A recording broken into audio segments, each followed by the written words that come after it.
4 महिन्यांपूर्वी माळवाडी येथे एका महिलेने बिबट्याला जेरबंद केल्याची घटना ताजी असतानाच शिराळा तालुक्यातील शिवरवाडी येथे आज गुरुवारी सकाळी पुन्हा थरारक घटना घडली।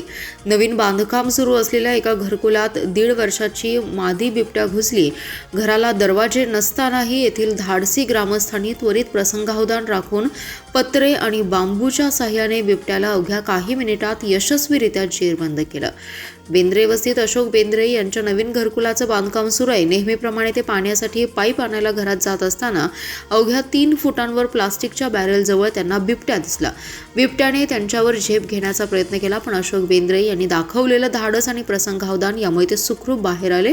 त्यांनी आरडाओरडा करताच अशोक बेंद्रे, सहदेव बेंद्रे, पोपट बेंद्रे, दगडू बेंद्रे, नाथा बेंद्रे आणि आसपासचे नागरिक तात्काळ एकत्र आले। त्यांनी त्वरित हालचाल करत येथे पडलेले पत्रे दरवाजाला लावले आणि त्यांना बांबूचा आधार दिला। अशा प्रकारे कोणताही दरवाजा नसलेल्या या घरात बिबट्याला ग्रामस्थांनी शिताफीने कोंडून टाकलं। याबाबतची माहिती मिळताच नागरिक आणि वन विभागाचे पथक घटनास्थळी पोहोचले। रेस्क्यू टीमने मुख्य दरवाजाजवळ एक पिंजरा आणि जाळी लावली। अनेक उपाययोजना करून अखेर 2 तासांच्या अथक प्रयत्नानंतर या बिबट्याला पिंजऱ्यात जाण्यास भाग पाडलं। बिबट्या जेरबंद झाल्यावर त्याला पाहण्यासाठी नागरिकांनी गर्दी केली। बिबट मादीला शिराळा येथील वन विभागाच्या कार्यालयात आणण्यात आले। पशुवैद्यकीय अधिकारी डॉक्टर मिथुन गुरव यांनी तिची वैद्यकीय तपासणी केली आणि त्यानंतर तिला नैसर्गिक अधिवासात सुरक्षितपणे सोडून देण्यात आले। साखर कारखान्यांनी ऊस बिले जमा करण्यास सुरुवात केली आहे। सोनहिरा आणि क्रांती साखर कारखान्यांनी FRP ऐवजी 3,300 रुपये प्रतिटन शेतकऱ्यांच्या खात्यावर जमा केले। शुगर केन कंट्रोल ऑर्डर 1966 कायद्याचा भंग केल्याची तक्रार स्वाभिमानी शेतकरी संघटनेने प्रादेशिक सहसंचालक साखर यांच्याकडे केली होती। याबाबतची दखल घेत दोन्ही साखर कारखान्यांना एकरकमी FRP देण्याचे आदेश प्रादेशिक सहसंचालक साखर संगीता डोंगरे यांनी दिलेत।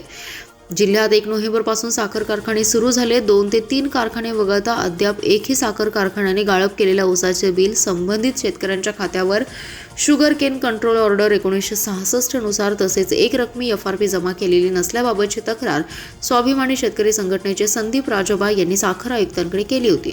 सोनिरा कारखान्याने 3,463 रुपये 14 पैसे आणि क्रांती कारखान्याचे 3,367 रुपये 53 पैसे FRP असताना या दोन्ही कारखान्यांनी 3,300 प्रमाणे शेतकऱ्यांच्या खात्यावरती ऊसाची बिले जमा केली आहेत। उच्च न्यायालयाने एकरकमी FRP देण्याच्या आदेशाचा अपमान केलाय। कारखान्याचे चेअरमन, कार्यकारी संचालक आणि संचालक मंडळ यांच्यावरती फौजदारी गुन्हे दाखल करण्याची मागणी करण्यात आली होती। ऊस नियंत्रण आदेश 1966 मधील तरतुदीनुसार आणि उच्च न्यायालय मुंबई यांनी रीट पिटिशनमध्ये पारित केलेल्या आदेशानुसार कारखान्यास ऊस पुरवठा शेतकऱ्यांना ऊस बिले अदा करणं बंधनकारक राहील असा आदेश सोनहिरा आणि क्रांती साखर कारखान्यांना प्रादेशिक सहसंचालक साखर डोंगरे यांनी दिलाय।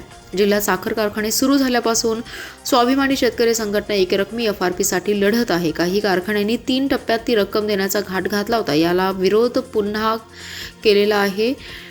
आता जिल्ह्यातील सर्वच कारखान्यांनी एकरकमी बिले जमा करावीत, अन्यथा आंदोलन करण्याचा इशारा जिल्हा कार्याध्यक्ष संदीप राजोबा यांनी दिलाय। तासगाव तालुक्यातील बलगवडे येथे आजपासून सौर ऊर्जा प्रकल्प उभारणी विरोधात बेमुदत उपोषण शेतकरी आंदोलक ज्योतिराम जाधव यांच्या नेतृत्वाखाली सुरू करण्यात आले।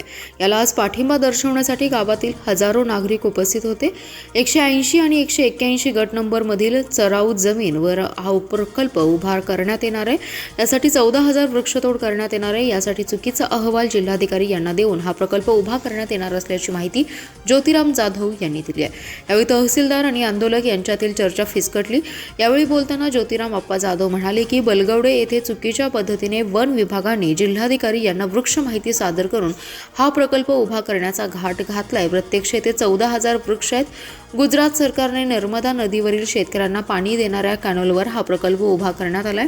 मग इथेच का गायीच्या चराऊ जमिनीवर वृक्षतोड करून हा प्रकल्प उभा करण्यात येतोय? ही जागा कोणाच्या घशात घालण्याचा डाव आहे? हा प्रश्न उपस्थित करत हा प्रकल्प विरोधात गावकरी आक्रमक होत असल्याचं मत ज्योतिराम जाधव यांनी व्यक्त केलेलं आहे। महापालिकेच्या निवडणुकीसाठी इच्छुक असलेल्या उमेदवारांकडून काँग्रेस पक्षाने अर्ज मागवण्यास सुरुवात केली आहे। शुक्रवारपासून इच्छुकांना अर्ज दाखल करता येणार आहेत। दरम्यान महापालिकेच्या निवडणुकीसाठी निरीक्षक म्हणून काँग्रेसचे राज्य सरचिटणीस अमर खानापुरे यांची नियुक्ती केली आहे। महापालिकेच्या निवडणुकीची आचारसंहिता काही दिवसात लागणार आहे, त्यामुळे इच्छुकांचे अर्ज मागवण्यास काँग्रेस पक्षाने सुरुवात केली आहे. महापालिकेच्या 78 जागांसाठी प्रभागनिहाय इच्छुक उमेदवारांना शुक्रवारपासून अर्ज दाखल करता येणार आहेत. येथील काँग्रेस कमिटीमध्ये जिल्हा सचिव सचिन चव्हाण यांच्याकडे अर्ज दाखल करता येणार आहेत. त्यानंतर अर्ज दाखल केलेल्या इच्छुकांच्या मुलाखती घेऊन उमेदवार निश्चिती होणार आहे.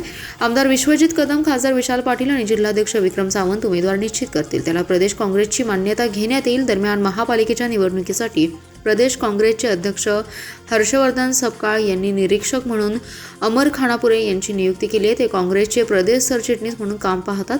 काँग्रेसने इच्छुकांचे अर्ज मागवणे सुरू केल्यामुळे काँग्रेसच्या इच्छुकांमध्ये आता नवचैतन्य आलेलं आहे. महापालिकेच्या रुग्णांना आरोग्य संजीवनी ठरणाऱ्या महात्मा बसवेश्वर मध्यवर्ती निदान केंद्रात लवकरच थायरॉइड, हार्मोन आणि कॅन्सर तपासणीची अत्याधुनिक सुविधा सुरू करण्यात येणार आहे. या केंद्राचे आयुक्त सत्यम गांधी यांनी कौतुक केले असून या केंद्रामुळे रुग्णांचे 6 कोटी वाचलेत. अल्पदरात रुग्णांच्या विविध तपासण्या होण्यासाठी 9 ऑक्टोबर 2021 मध्ये महापालिकेने मध्यवर्ती निदान केंद्र सुरू केलं. केंद्रात नवीन अत्याधुनिक उपकरणांचा समावेश. महापालिकेने निदान केंद्राला उच्च तंत्रज्ञानयुक्त यंत्रसामुग्री उपलब्ध करून दिली आहे. आता थायरॉइड, हार्मोन, कॅन्सर तपासण्यांसाठी अत्याधुनिक सेवा लवकरच सुरू करण्यात येणार आहे. मध्यवर्ती निदान केंद्राने अल्पावधीतच नागरिकांचा प्रचंड विश्वास संपादन केलाय. हे केंद्र महानगरपालिका आणि महालॅब यांच्या संयुक्त विद्यमाने चालवलं जातं. सध्या 48 तपासण्या केल्या जातात, तर महालॅब मार्फत 30 तपासण्या केल्या जातात.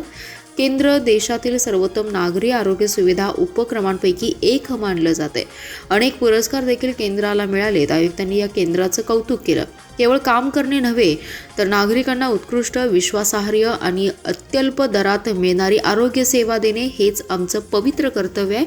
वेळ, पैसा आणि आरोग्य या तिन्हींची बचत व्हावी हा आमचा मूलभूत हेतू आहे. त्यांनी केंद्राचे प्रमुख व्यवस्थापक रघुवीर हलवाई आणि सर्व कर्मचारी वर्गाचं विशेष कौतुक केलंय. अक्कलकोट येथील स्वामी समर्थ चरण पादुकांचे सांगलीत गणपती मंदिरात पूजन करून भाविकांना दर्शनासाठी ठेवण्यात आल्या. यावेळी स्वामी भक्तांनी मोठी गर्दी केली होती. अक्कलकोट येथील मालोजी राजे दुसरे यांच्या पूजेतील स्वामी समर्थ महाराजांची चरण पादुका 150 वर्षानंतर दर्शनासाठी बाहेर काढण्यात आल्या आहेत. अक्कलकोट येथे उभारण्यात येणारा अनुभूती प्रोजेक्टची माहिती लोकांच्यापर्यंत पोहोचवण्यासाठी हा दर्शन सोहळा आयोजित करण्यात आला आहे. अक्कलकोट येथून सातारा, फलटण, मिरज मार्गे सांगलीत पादुका आणल्या गेल्या. त्यानंतर राजवाडा येथे दरबार हॉलमध्ये हिज हायनेस विजयसिंह राजे पटवर्धन आणि विजयालक्ष्मी राजे पटवर्धन यांच्या हस्ते विधिवत पूजा करण्यात आली. तेथून सांगलीचे आराध्य दैवत असणाऱ्या गणपती मंदिरात सर्वांना दर्शनासाठी खुल्या करण्यात आल्या. यावेळी अक्कलकोटचे मालोजी राजे भोसले, जयदीप अभ्यंकर आदी मान्यवर उपस्थित होते. पुढे फोंडा, पणजी, सावंतवाडी, कोल्हापूर, पुणे, मुंबई या मार्गाने दर्शनासाठी पादुकांचा प्रवास होणार आहे, असे मालोजी राजे संयुक्ता राजे भोसले यांनी माहिती दिली. बिबट्यांसाठी जंगलात शेळ्या मेंढ्या सोडण्याचा निर्णय वनमंत्र्यांनी घेतलाय, पण शेळ्या मेंढ्या न सोडता राज्यातील भटकी कुत्री गोळा करून जंगलात सोडावी, त्यामुळे भटक्या कुत्र्यांच्या समस्या देखील सुटतील, असं मत हिंदू एकता आंदोलनाचे प्रदेशाध्यक्ष माजी आमदार नितीन शिंदे यांनी व्यक्त केले. ते म्हणाले, राज्याचे हिवाळी अधिवेशन चालू आहे. या अधिवेशनामध्ये बिबट्यांच्या प्रश्नावर उत्तर देताना राज्याचे वनमंत्री म्हणाले की जंगलातील बिबट्या शहरात येऊ नये म्हणून 1 कोटी रुपयांच्या शेळ्या मेंढ्या जंगलात सोडण्याचा निर्णय घेतलाय, पण सरकारने 1 कोटी रुपये जनतेचे उधळण्यापेक्षा राज्यातील भटकी कुत्री जंगलात सोडण्यात यावी. त्यामुळे भटक्या कुत्र्यांचा जो प्रश्न निर्माण झालाय तो प्रश्न देखील संपेल आणि जनतेचे पैसे देखील वाचतील. शेतकऱ्यांच्या पाळीव प्राण्यांचे रक्षण होणार आहे. जंगलातून बिबट्या भटक्या कुत्र्यांची शिकार करण्यासाठी शहराकडे येत आहेत. ही बाब लक्षात घेऊन सरकारने हिंदू एकता आंदोलनाच्या मागणीचा विचार करावा, अशी मागणी नितीन शिंदे यांनी केली आहे. लवकरच या संदर्भात निवेदन देणार असल्याचं त्यांनी सांगितलं. यावेळी हिंदू एकता आंदोलन जिल्हाध्यक्ष संजय जाधव, राजू जाधव, प्रकाश चव्हाण, प्रदीप निकम, अनिरुद्ध कुंभार, अवधूत जाधव, गजानन माने, अनिकेत अमरुळे, अनिकेत कुंभार आदी जण उपस्थित होते.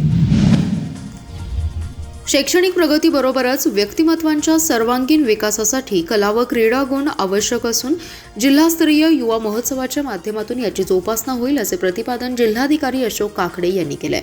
क्रीडा व युवक सेवा संचालनालयाच्या पुणे अंतर्गत जिल्हा क्रीडा अधिकारी यांच्या वतीने बालगंधर्व नाट्य मंदिर मिरज येथे आयोजित जिल्हास्तरीय युवा महोत्सव 2025 ते 26चं उद्घाटन प्रसंगी ते बोलत होते. जिल्हाधिकारी अशोक काकडे म्हणाले, स्पर्धेत यशस्वी होण्यासाठी प्रत्येक सहभागी स्पर्धकाने आपले सर्वोत्तम योगदान द्यावे. शिक्षण, अभ्यास हे खऱ्या अर्थाने आपल्या बुद्धीचे एक खाद्य आहे.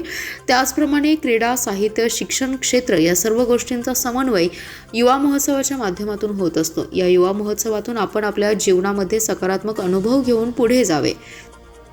जीवन अधिक उत्कृष्ट आणि आनंदित करण्यासाठी विचार करावा. यासाठी स्पर्धेत सहभागी स्पर्धकांना यातून आपल्या तयारीचा अंदाज येतो. त्यातून स्वतःला अधिक सक्षम घडवावे आणि विजेते होण्याचा प्रयत्न करावा असे सांगून त्यांनी विद्यार्थ्यांना घडवणाऱ्या शिक्षकांचे त्याचबरोबर क्रीडा विभागाचे अभिनंदन करून स्पर्धकांना शुभेच्छा दिल्या.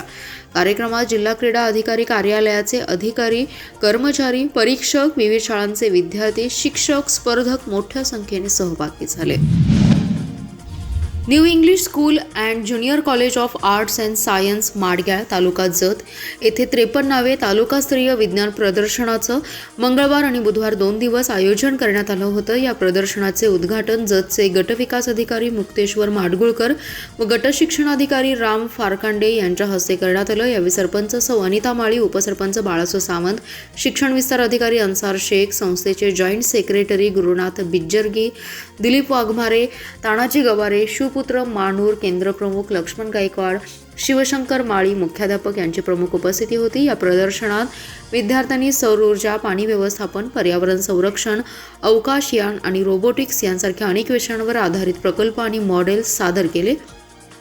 विद्यार्थ्यांच्या अभिनव कल्पना आणि वैज्ञानिक दृष्टिकोन पाहून उपस्थित शिक्षक, पालक आणि इतर प्रेक्षक थक्क झाले. प्रदर्शनाचे उद्दिष्ट विद्यार्थ्यांना विज्ञानाबद्दलची आवड निर्माण करणे आणि त्यांच्यातील वैज्ञानिक दृष्टिकोन विकसित करणे होते. या प्रदर्शनामुळे विद्यार्थ्यांना प्रयोग करण्याची आणि वैज्ञानिक संकल्पना प्रत्यक्ष कृतीत उतरवण्याची संधी मिळाली.